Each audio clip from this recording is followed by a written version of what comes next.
Welcome back, guys. I'm going to be doing another tutorial video, this time on the ships themselves, on the shipbuilding, and going through how I design each class of ship. So it's a little bit different to how it was in the previous patch, the 0.4. Or the 0.04, I should say. So in the 0.5 beta, which will soon be live, I'm guessing, power projection isn't anywhere near as important. They've leveled it out now, so you don't get blockaded anywhere near as easily anymore. Your smaller ships seem to provide more power projection than they used to. Okay, so for the battleships, I like to go full biggest guns possible. This is a bit of a weird design because I've got one gun that isn't uniformed with the rest of them. This isn't what I would normally do, but on the modern Battleship 2, unfortunately, the biggest main tower that I've got is not big enough to fit one of the biggest guns on. So if I was using the super battleships, then I'd be able to have them uniformed, but other than this, everything else is as it should be. This is just an anomaly with the main tower, basically. Okay, so my philosophy is firepower as cheap as possible. So I reduce the draft down to the minimum to save on the cost. As you can see, if I put it up, then the cost rises exponentially. So you can save 25 mil just by reducing it from middle to lowest. And then with the beam, same again. Saves approximately, what was I at, 6.5. Saved another 30 or 40 mil. So by reducing these as low as you can save between 50 and 100 mil, depending on what ship you're using. Now the reason I haven't got the beam down to the lowest that it can go is because I couldn't fit these guns on, or it might have been this tower actually. I couldn't fit this tower on, as you can see. So I go as low as you can while still being able to fit the best tower on. Range doesn't seem to be that important at the moment because the power projection isn't that important, so I just have all the range at minimum. Because having the cheapest ships that you can get so many more ships. You can spread them about, and so the range doesn't, I don't think it makes that much difference. It might do. It might give you more favourable missions if you've got higher range. But for the amount of weight and cost, it's just not worth it. You're better off just taking more ships. That's my opinion anyway.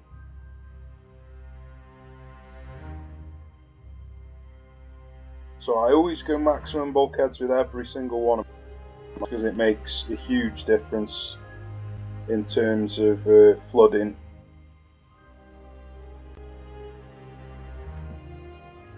Right, so there's a few things that I'm going to go through on these components. The first is this oil.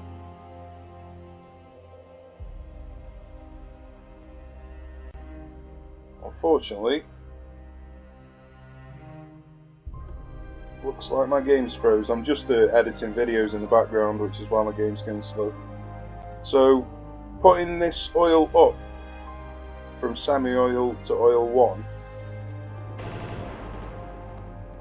doesn't really increase your cost. If anything, sometimes it reduces it, and it reduces your weight. But if you go from oil 1 higher, it increases your cost quite a bit. So, in my opinion, always stick at oil 1. In terms of the boilers, you always want to go for balanced. The only reason that I'm on forced at the moment is because I didn't need the smoke interference. But I've already got a huge smoke interference modifier. So I reduced it to forced, just so I only needed to take 1 funnel. If I had put it up to balanced, I would have needed 2 funnels. So 9 times out of 10, you would use balanced. Now here's the main thing. I don't agree with the change that they've made here, but someone else might be able to point me in a different direction. But basically, putting anything higher than the lowest turbines doesn't seem to make much sense to me. Now, say for example, I did put it up to geared turbines 2. Yeah, I saved a tiny bit of weight, but the cost went up 12 mil. So unless you actually need the weight,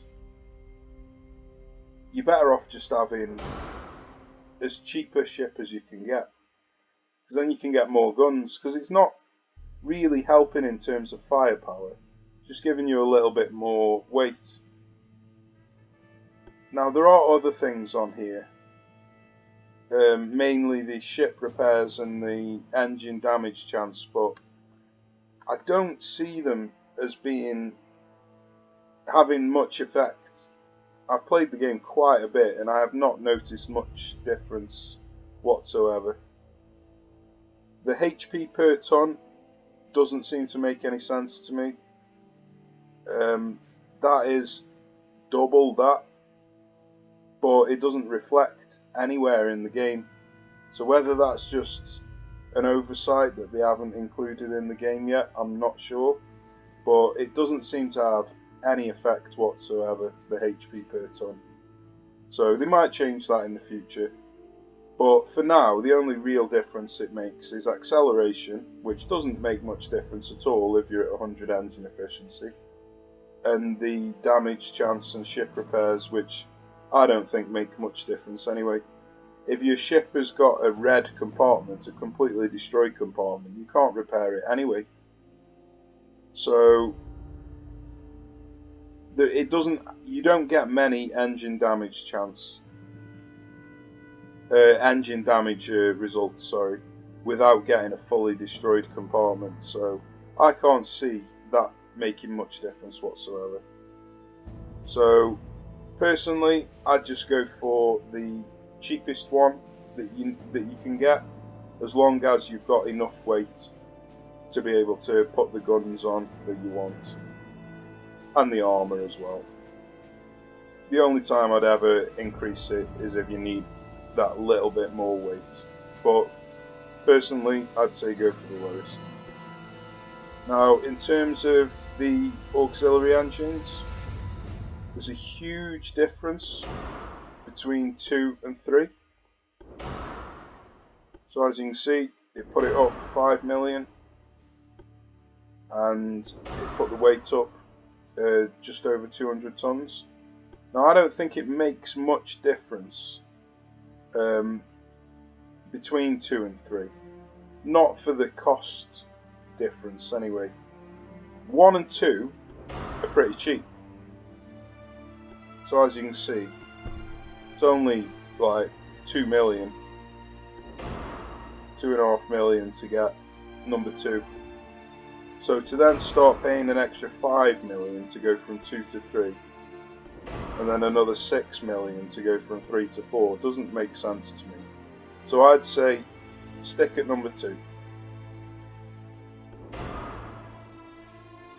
Now with the shafts and the steering, I'd say go for the best ones. They aren't that expensive and they do make a big difference in terms of dodging torpedoes. And with the rudder, personally, I'd say go unbalanced. I know a lot of people go balanced, but it doesn't make sense to me going balanced. So I'd say try unbalanced. If you're finding it difficult, then change to one of these two. But I'd say start with unbalanced first. See how you get on. Okay, on to here. Obviously you're going to always take the best armour that you've got. That's just a given. It reduces your weight and gives you better armour quality, so there's no reason why you wouldn't take the best armour. In terms of barbettes, you nearly always want the best barbette that you can take. It reduces your flash fire chance considerably, and it reduces your ammo death chance. Now unfortunately you don't have ammo deaths on here, but it can't be bad having a reduced ammo death chance, so personally always go for the best. Now with the torpedoes, the anti-torp, going from 0 to 1 gives you a much bigger difference than going from 1 to the next. So as you can see, 0 to 1 is minus 20 torpedo damage and torpedo flooding damage. But then going from 1 to 2, you only get 10% better torpedo damage and 5% better torpedo flooding chance. So personally, I'd say always take anti-torp 1 and only take higher if you think that you're going to get hit with 1,000,000 torpedoes. Now I prefer to just try and dodge every torpedo. But if you do seem to be eating a lot, then you can take higher. But even if you don't eat a lot, I'd still say take anti-torp 1. It's definitely worth the cost and the weight. Now for the other 4, personally, I don't think that they're worth it. I'd rather a cheap ship, more ships, more firepower, rather than loading up on all of these expensive components, increasing your weight to increase the amount of components you can fit. You end up spending 300 million where you could have spent 225. It's better, in my opinion, to have more cheap ships with more guns than to have one really durable ship with obviously half the amount of guns than you would have with 2 ships. Okay, now going on to this armament, obviously this is a big difference to the previous patch. Now with these, someone has pointed out to me that the middle one, the base one, the one that you start off with, which I think is this base fuse, doesn't work off the same rules as the rest of them. Now I assume that's an oversight and that's going to be fixed, so I'm going to ignore that anomaly and just go off what they are meant to do. So if you choose incendiary, you're basically going to be doing virtually no damage. Now you can cause a lot of fires, but you also cause a lot of fires with the other shells. But you actually do damage with the other shells. So personally, with the HE shells, I would say go for the one on the furthest on the right. It embeds deeper into the ship before it explodes. It does more damage. It's just overall better, in my opinion, to have more damage than more fires. You seem to still not have any ricochet chance with these HE rounds. So what I do mainly is use this shell as my main shell. I don't use AP shells that much. So I use max HE and this shell because you don't get any ricochet chance and it has a very, very similar damage profile to the lowest of the AP shells. So I'll just show you that on here. So if you have a look at the the damage AP and the damage HE, there's virtually no difference between the two shells. And you get the added bonus that you get no ricochets with this shell. So that, in my opinion, is the best all-round shell in the game. Now, with your main ships, you're going to be having the biggest guns on. Now, 20 inch is a bit ridiculous. This is late game. So if we use 16 inch as an example, because you'll be using this from early on, you'll still get quite a lot of penetration from these HE shells. So if you have a look at the, let's say 10 kilometers, 10,000 meters, you've still got 10-inch penetration with these HE shells. So a 10-inch penetration is still going to penetrate nearly all ships apart from battleships and possibly battle cruisers.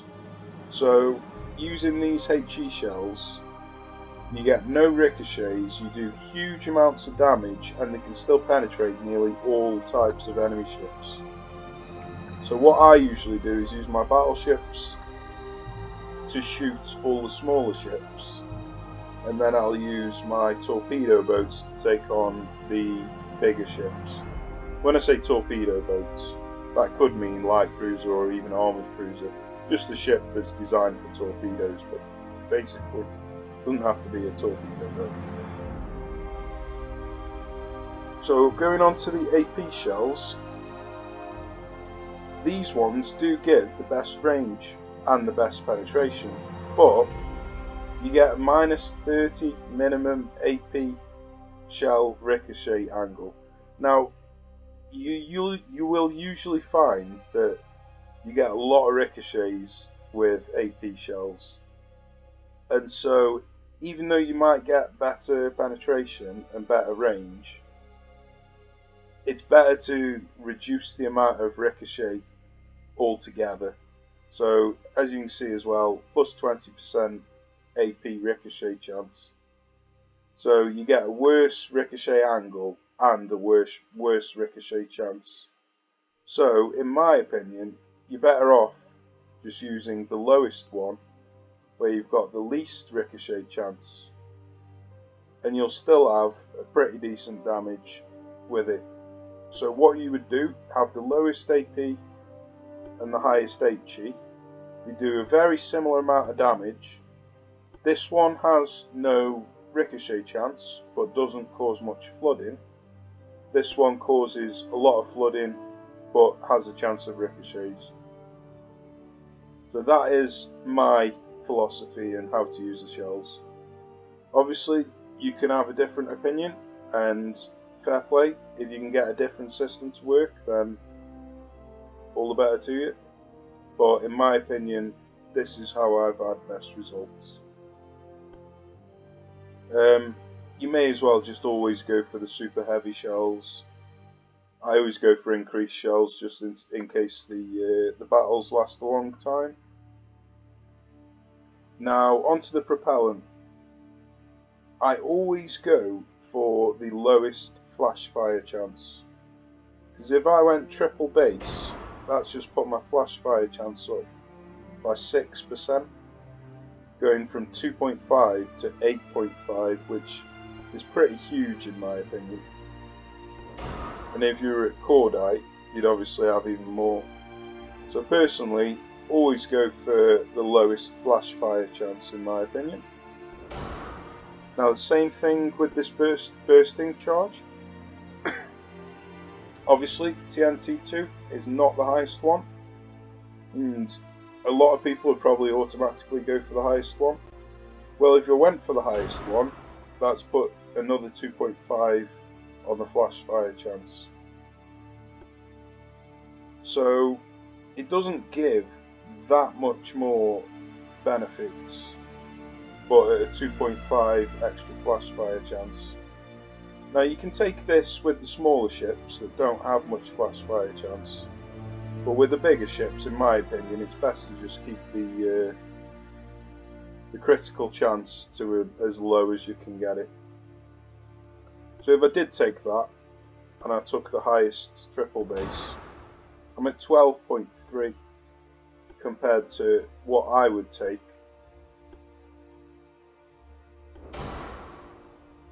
That'll not change. So 12.3 compared to 2.5, so it's 5 times as much basically. It's not acceptable in my opinion having a 5 times higher critical chance. Okay, going down to these equipment. Always choose the coincidence over the stereoscopic. For some reason the devs haven't made stereoscopic better. It's just worse in every single scenario, and it's heavier and more expensive, so just never use it. Acoustics. Now, I've stopped using these because I think they've put the price up and the weight. 4% on an acoustic and 18 million. Now, because we can create task fleets now, I'd rather use my smaller ships as the torpedo detector and just don't even bother putting them on the large ships anymore. That's just how I would do it personally. In terms of the radar, Gen 2 is really good, gives you good tower spotting. Gen 1's also really good as well, these are both really good. But Gen 3 only gives 20% better tower spotting and 5% better long range accuracy. In my opinion, 7 million and 300 tons is not worth them tiny upgrades. So just stick to Gen 2 on the radar. Okay, now for the armour. Because I use my battleship as a long range only ship, he'll be getting hit in the main deck more often than anywhere else. So I always put the main deck equal to the main belt and then have the aft and fore belts half. If I was getting close to the enemy, then I wouldn't have the main deck this high, I'd just have it the same as the aft and fore belts. But a traditional way of doing it would be to just have it the same as these and then put the remainder in aft and fore deck and superstructure. But superstructure is only important if you're close in, and the fore and aft deck don't protect you from critical hits, where the main deck does. So it just makes sense to me to strip it off these three and to put it into the main deck. That's just seems to be what works best for me. So that's what I would recommend. And then always put quite a lot of armour on your turrets. Personally, I would have liked to have go higher on the turret tops, but I didn't think it was worth the extra displacement just to go higher, but it might be, So that is how I build out my battleships. In the late eras, I'd go for 30 knots, and then for each decade less, I go 3 knots less.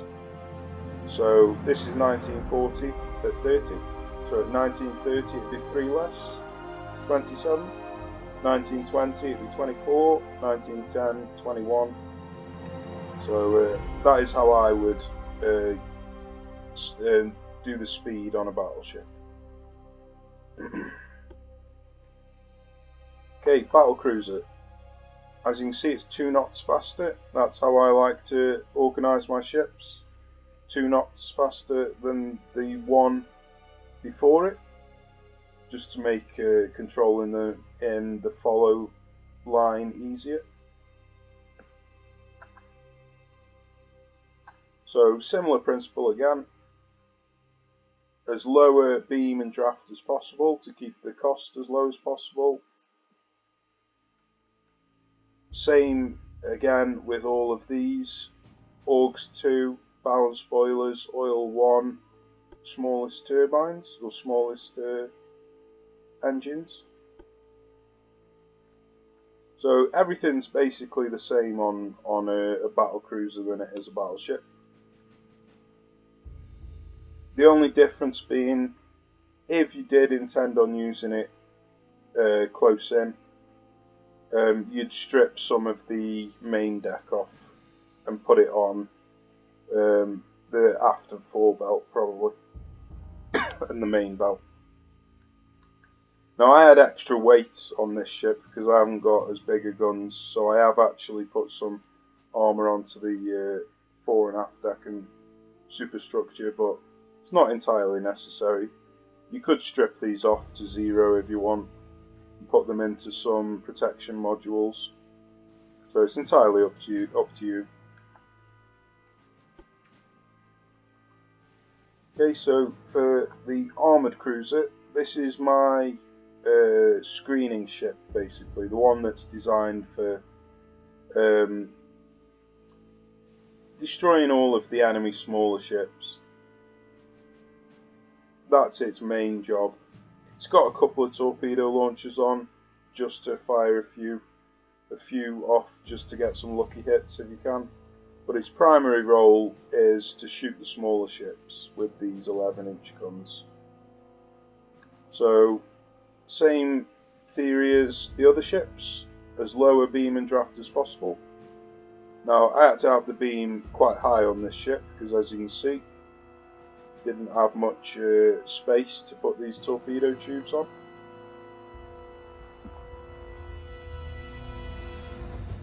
Same again, oil 1, balance boilers, smallest engine, Augs 2, highest of these. Same again with the protection modules, and same with all of these as well. So I use it standard for all of my ships basically. Now the main difference here, obviously you've got the torpedoes, but that's obvious. The main difference is the sonar. Now with these armoured cruisers and smaller, they're the ones that are going to be detecting the torpedoes. So I do actually put the best acoustics on these. The other main difference is the main deck. I don't have it high anymore. So I've got these three a bit higher than I would normally have. It'd normally be 12, 6, 6. And then I'd put some on these. But I decided I couldn't get these high enough to be acceptable. So I just stripped these down to 0 and put it into these 3 instead.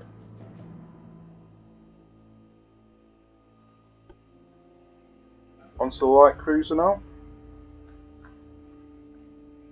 So same again, beam and draft as low as possible, oil 1 balanced, everything's exactly the same as before. Now with this I've left the bar bet at nothing because it's already got a really low flash fire chance, and it doesn't have very big guns, so the ammo depth is not very high, I don't think. Unfortunately, you can't put torpedo belts on on light cruisers, but all of these are still the same. I always go for oxygen when I can take them, because the enemy's terrible at dodging oxygen torpedoes. And now with the radar, this is the main difference with the light cruiser. I don't put a radar on this. I've got a radar on every ship, so I don't need it on this ship. It's not a gun platform, because I use my light cruisers in this era as a torpedo boat, as you can see. So its primary role is torpedoes, so that means it doesn't need the long range accuracy. and it doesn't really need the tower spotting because all of the other ships around it have got radars. Its primary role is detecting torpedoes and firing torpedoes. Now it's going to want as much armour on as you can put, because it will get shot a lot, but these three are not quite as important. If you can afford the weight, then you can go for them if you want, but I'd rather strip them off and put more torpedo tubes on personally. And now onto the destroyer. Same again, lowest beam and draft. Now the main difference here is the quarters. I usually have quarters on standard for every other ship, but this ship is primarily going to just fire one load of torpedoes and that's it. It's not going to do much shooting, so it doesn't really need quarters. It's only got one load of torpedoes, no reload, so it doesn't need quarters for reloading the guns or the torpedoes.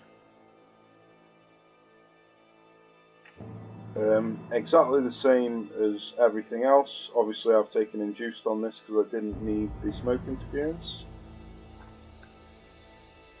All of these are basically the same other than light and reduced.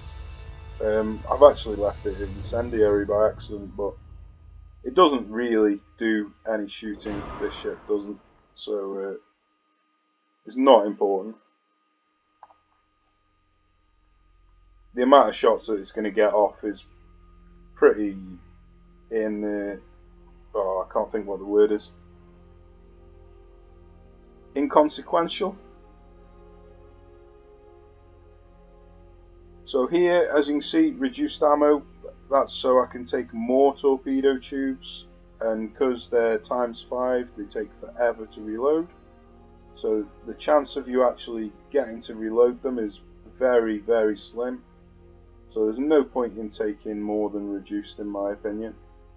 If you were only taking 2x deck launchers, then you might get a chance to fire more off. So in earlier eras, then you might want standard, but in later eras, just go for reduced and take more deck tubes. So here you can see I haven't taken a rangefinder, just simply because I'm not going to be shooting much. I've got the best sonar, but I've also got Gen 3 radar on this. Now that's because it costs virtually nothing, and its weight is virtually nothing, so there's no reason why not to take a Gen 3 radar, in my opinion. As you can see, I've put as much armour on as I can, but it's not going to make much difference. Armour makes a big difference in the early eras, but in the later eras for a destroyer, as soon as something big targets it, it's pretty much going to be dead within seconds. So yeah, I just put as many torpedo tubes on as I can, and then I just use it as an initial engagement just to spot the enemy, fire a load of torpedoes at the enemy battleships, and then get them to fire their torpedoes at my destroyer. So that's its pretty much only role in the battle, right at the beginning of the engagement. Okay, there you go. I think that's everything. So I hope that's been helpful, guys. Thanks for watching, take care, and I'll see you soon.